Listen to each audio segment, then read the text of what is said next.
Olá, eu sou Henrique Lage e junto com os meus colegas Igor, Matheus e Thales, iremos apresentar a modelagem e análise de um conversor book. Esse trabalho é um trabalho da disciplina de modelagem e análise de sistemas dinâmicos, proposto pelo professor Dair de Oliveira. De início, irei dar uma breve introdução sobre o conversor book. O conversor book é um conversor controlado a baixador CC, ou seja, a tensão na carga é menor que a tensão na fonte. Na figura 1 abaixo, nós podemos observar o diagrama do conversor book. Ele é composto por uma fonte de alimentação, uma chave, que é normalmente um MOSFET, e essa chave ela é responsável por controlar a tensão entregue à carga com seu ciclo de trabalho. O ciclo de trabalho ele vai ser expresso aqui nesse trabalho como a letra D. Também podemos ver um diodo, no qual faz a etapa de roda livre, dois armazenadores de energia, que é o indutor e o capacitor, e eles são responsáveis pela filtragem no conversor. E por fim, temos a carga, sujeita a tensão controlada. Esse conversor ele possui alta aplicabilidade desde pequenos componentes eletrônicos até a eletrônica de potência. Um exemplo da aplicação desse conversor book é na geração eólica de energia. A tensão produzida em um gerador eólico ela é CC e de grande amplitude.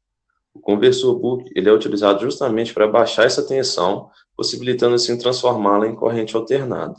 Isso permite, em corrente alternada, a gente transmitir essa energia. Dada essa premissa sobre o conversor book, nesse trabalho será apresentada a modelagem de sistemas e as análises em cima das mesmas. Falarei agora um pouco sobre a função de transferência. A partir da definição da função de transferência, que é a representação matemática da relação entre a entrada e a saída de um sistema físico, ou seja, uma função de transferência é um modelo matemático dado por um quociente que relaciona a resposta de um sistema a um sinal de entrada ou excitação. Para o nosso caso do regulador de tensão Book, obtivemos a seguinte função de transferência para o mesmo.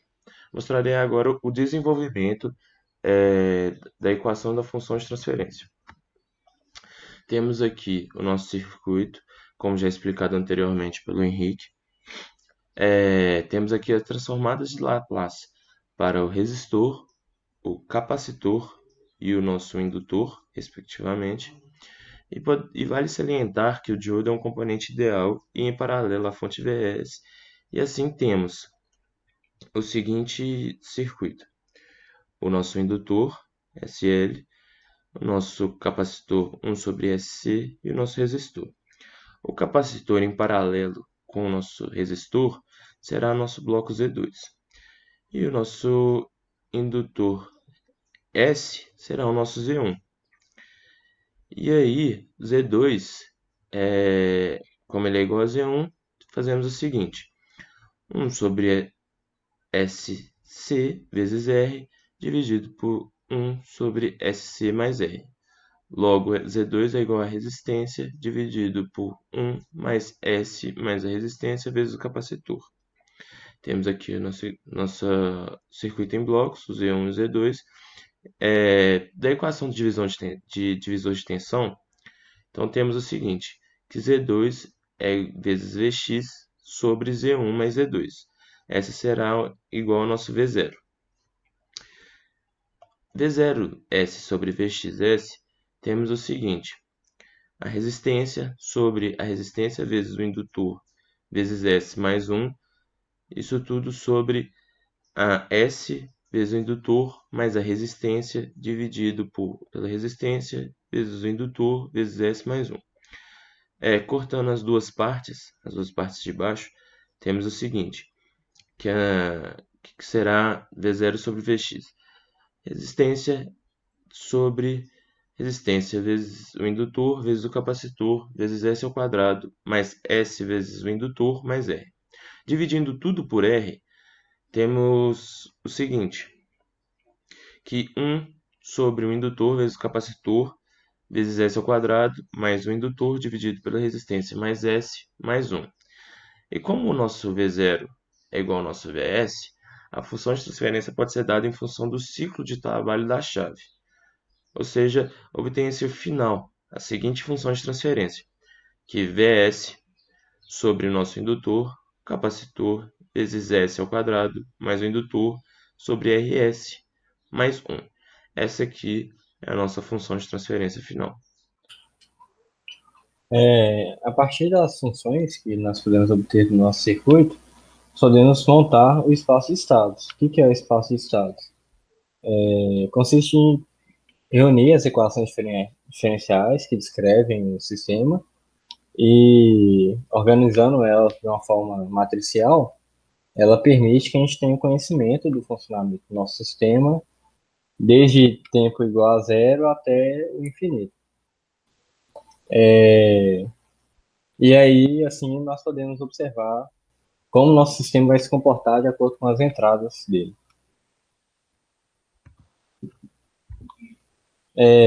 Por que escrever, né? Escrever um sistema no formato de espaço de estados? Que ele descreve o comportamento das variáveis internas, descreve o sistema no domínio do tempo, e ele pode ser usado tanto para sistemas de single input e single output, como em sistemas de multi-input e multi-input. Para montar o nosso espaço de estados, nós vamos precisar da equação de estados, dada por x', né, que é a derivada do vetor x de t, que vai ser a matriz A, que é a matriz de estados, multiplicado pelo vetor x de t, mais a matriz B, que é a matriz de entrada, multiplicada pelo vetor das variáveis de entrada do sistema. E também vamos precisar da equação de saída, que é a matriz C, que é a matriz de saída, multiplicado pelo vetor x de t, mais a matriz D, que é a matriz de alimentação direta, multiplicada pelo vetor das variáveis de entrada. Aqui a gente tem o nosso sistema, mais uma vez, né, e nós vamos montar escrever ele na forma do espaço de estados. Primeiro a gente pode dizer o seguinte: a corrente no capacitor, ela se dá pela capacitância multiplicada pela derivada da tensão no capacitor do tempo, e a tensão no indutor se dá pela indutância multiplicada pela derivada da corrente no indutor no tempo. Então, usando o método da corrente dos ramos, a gente vai ter que a corrente no capacitor é igual a corrente no indutor menos a corrente no resistor. Ou seja, ela vai ser a corrente no indutor menos a tensão no capacitor dividido pelo resistor.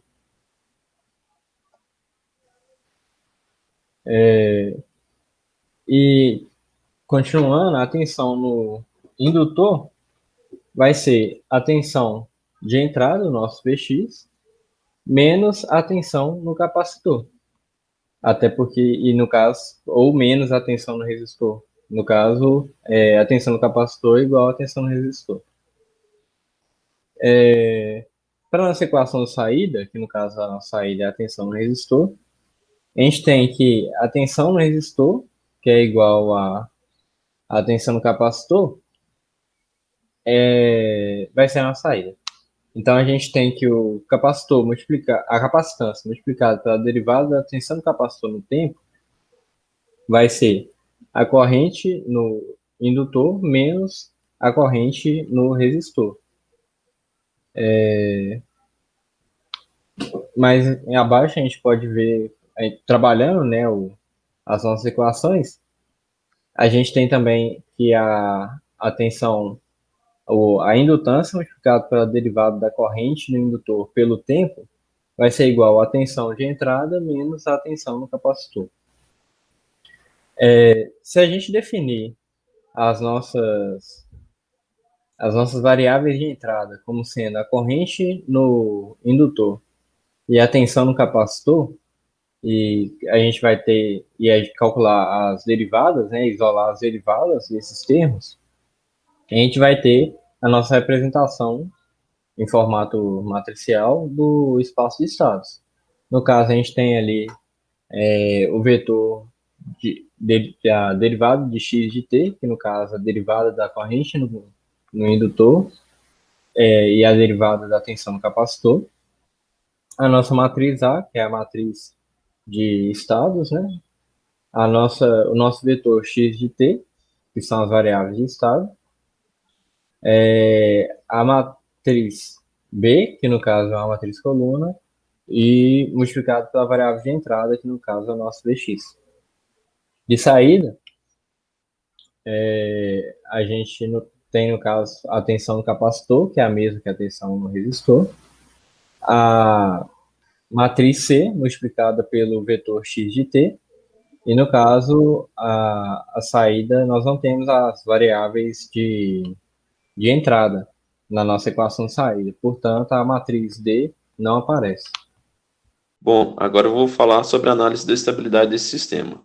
Com a função de transferência em mãos, é possível obter a alocação dos polos e analisar a estabilidade do sistema. O primeiro passo para analisar a estabilidade constitui estipular os valores dos componentes elétricos. A tensão da fonte foi situada em 25 volts, a capacitância do capacitor em 12 microfarad, a indutância do indutor em 500 mH e a resistência em 10 ohms. Substituindo esses valores aí na função de transferência, a FT ficou com a cara dessa função aí, desse V0 sobre ds aí, né? 25 sobre 6 vezes 10 a menos 9, s ao quadrado, mais 5 vezes 10 a menos 5, mais 1. Com o auxílio do software MATLAB, né, e com a função obtida anteriormente, nós achamos os polos conjugados expressos aí abaixo. Como os polos estão alocados na parte A negativa, nós podemos afirmar que o sistema é tido como estável. Então, eu falarei agora um pouco sobre a resposta ao degrau. Pegando a função de transferência, após substituir os valores dos componentes elétricos e com o auxílio do MATLAB, aplicando um degrau unitário, foi possível analisar a resposta ao degrau unitário, como visto no gráfico. Com uma tensão de entrada igual a 25 volts, o sistema estabilizará em 25 volts, demonstrando que o ganho é igual a 1. Também com o auxílio do MATLAB, nós podemos observar o diagrama de Bode, e aqui a gente analisa a resposta do sistema a uma entrada de determinada frequência. Por exemplo, se eu aplicar na nossa tensão de entrada uma função senoidal de frequência ômega, o que vai acontecer com a minha saída? Ela vai ser, da mesma forma, uma função senoidal de determinada magnitude, né, determinada amplitude, e possivelmente de uma fase que vai ser alterada aí, provavelmente devido ao capacitor ou indutor do nosso circuito. Então, observando o diagrama de Bode é formado por várias regras que dependem dos polos e dos zeros. E no nosso caso aqui, conforme a frequência aumenta, a amplitude do nosso sinal tende a cair e também a fase do nosso sinal tende a cair e estabilizar em menos 180. Bem, depois de vermos todo o processo, né, que envolve o nosso circuito para poder chegar na função de transferência, na matriz do espaço de estados e nos demais detalhes, agora vamos falar um pouco do diagrama de blocos, né? Bem, esse diagrama de blocos da imagem, ele representa o diagrama de blocos da função de transferência, né? Onde nós temos ali na entrada o D de S, o bloco principal G de S, que representa a função de transferência, e V0 de S, que é a nossa saída. Bem, podemos ver ali na nossa equação, né, que é exatamente isso, né? Nós temos a nossa saída sobre a nossa entrada e a nossa função de transferência, que é a G de S. Bem, agora nós vemos de outra forma, né? Esse é o nosso diagrama de blocos, só que aqui ele está representado pela matriz de espaço de estados, né? Onde ali os blocos A, B e C são aquelas matrizes abaixo, né? E o processo, ele tem o de T, que é o nosso sinal de entrada, né? E ele passa pela parte do controle, chega como x' de t, passando pelo bloco integrador e sai x de t. Passando pelo bloco C, a gente chega na saída y de t. O bloco A, a representação da matriz A, é a realimentação desse circuito. Bem, e para as nossas considerações finais, a gente chega à conclusão que, utilizando de conceitos de modelagem, nós podemos ampliar a nossa visão sobre circuitos eletrônicos e, com as análises feitas no trabalho, foi possível obter as características de funcionamento do conversor Book em termos de frequência e compactá-lo em blocos, o que pode ser bastante útil, uma vez que circuitos reais são compostos de diversas partes com diferentes funções. Esse foi o nosso trabalho da disciplina de modelagem e análise de sistemas dinâmicos. Muito obrigado.